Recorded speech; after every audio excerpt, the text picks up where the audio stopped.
Hey guys, sorry. I don't know why I'm apologizing to you. I just recorded this once and I had it no audio. So anyway, we're doing this again. Um, anyway, I wanted to make a brief video on how to do fun things with your sources and scenes in OBS Studio. You have this option here. No foreplay here. We're just gonna get into it. You just have this option here to turn on and off groups of stuff, which is great because this means you can have a group of sources that are already pre-queued and readied up to just hit a button either on your Stream Deck with your hotkeys on your keyboard or using a third-party software like me. I use Deckboard, which works great for me, Android application, and I know there's some for iOS. Let me know if you guys want me to buy that and check that out because I'm interested in it.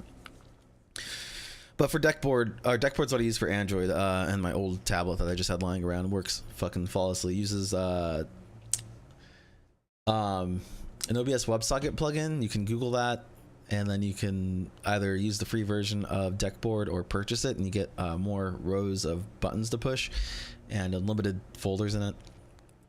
Fantastic piece of software. It's wirelessly run, so you push a button on there, sends it over to OBS Studio, and switches the scene or source on or off. So some things I do with my scenes are like stuff like this. I have a Fortnite dance. When I play Apex, I can still Fortnite dance on people. I can get that victory royale no matter what because the memes, right? We also have this effect here. You guys have heard that. It's like ooh. Then voice stuff happens. If you guys want questions on, if you guys have questions on the how I do the audio effects, it's my last video. It's like VSTs or something like that. I don't have very many videos on this YouTube channel yet, so go check back. It's pretty easy to do, easy to set up. But this is once you have that audio stuff set up.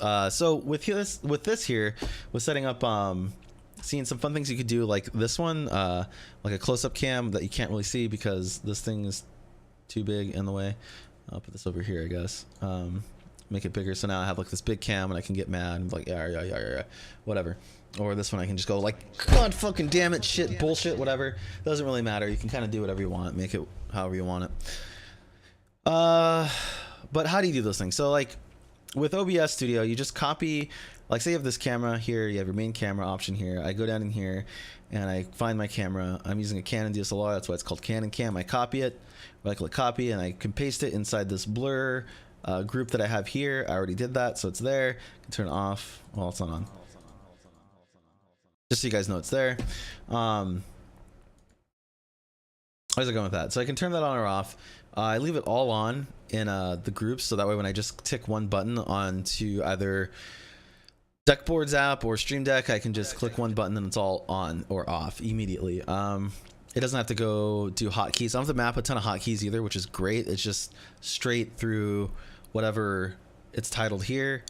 Click the button, it's on, and then it's off. It's fantastic. But basically what I did here is I found my camera, and then it was small, so I just stretched it out. It was like this big, and I just stretched it out to be as big as it is. That way you get your face blown up on screen. And then I added the delay audio effect. If you guys want to know that, VST video before this one. Then I added the display capture that displays or captures the display here, and that's how you get, you'll see streamers with cool stuff sometimes. I can't really do it here because I don't have this camera set up. We'll see people like doing a blur effect. I'll do one on that too. I also think Droopy Jors has a YouTube channel, and he goes into deep detail about that. I would recommend checking that out because he'll do a better job of explaining it than I would. Check out Droopy Jors, twitch.tv, Droopy Jors, or you can find his YouTube channel. He explains all that sick green screen effects. I have a green screen, but it's very secondary. It's over here, and I have this camera here to set up to do green screen stuff. But I learned a lot from him, and I kind of like took what I learned from him and kept going with it. He's gone so much further with it too, so check out his stream. He does a lot of cool stuff. But anyway, that's what you do, and then you just turn it on. Sorry, you key map it to your Stream Deck or to whatever your hotkey or whatever you want to use. You turn it on. It's on. Turn it off. It's off. Easy, right? You can also do this with scenes if you're using Streamlabs OBS, because I believe in Streamlabs OBS there's no way to key map folders, which is kind of silly. You can't key map folders. There's no way for Stream Deck to directly plug into that and actually use that as a on-off switch through the software, through the two softwares speaking to each other. There's no way to do that, which kind of sucks. I'm sure there'll be an update that will allow it, but right now OBS Studio is the only way to do the grouping option and turning on and off a full entire group of sources on and off at once. But yeah, again, you can do this with sources, you can do this with scenes, so you can have a scene with all the sources that you want in it. You edit everything beforehand. You have yours. This is I realize saying this is kind of silly for people that know how to do this stuff, but this is mainly for like beginners and stuff that ask me all the time, because I get asked these questions all the time. But anyway, you set up your sources inside the scene, and say you stretch out your camera, or you make a funny face, or like I have this one. You can do that. You can have that all pre-set up beforehand. And then you go back to your normal scenes like this one. Very simple, not super hard to set up. You just copy paste like your camera source, and then you stretch it, crop it to where it needs to be. Hold Alt to crop on OBS Studio. You can crop it where you want and just stretch it. Either hold Shift to stretch to freeform stretch, or hold Control to stretch to keep the form of it and the crop value of it, or sorry, aspect ratio of the crop, and stretch it that way. Pretty easy stuff.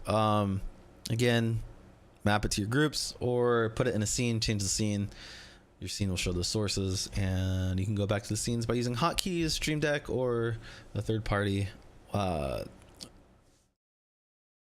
what was that called? Third party WebSocket server plugin, which works fantastically. So yeah, guys, I think that's it. I think that is it.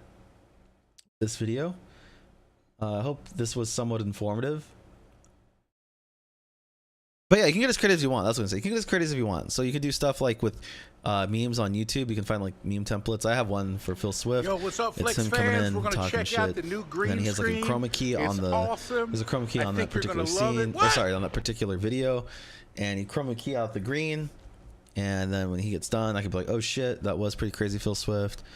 Or you can go to YouTube and like, sorry, you can just create your own if you wanted to, using like video editor. You can create your own. I've done a few of those that I've created my own. They're not as good, but they get the job done. Like everybody likes my Elon scene, so I don't know. It's pretty good. I got an Elon scene too, so it's fun. Get creative. Hope you guys figure something out of this video.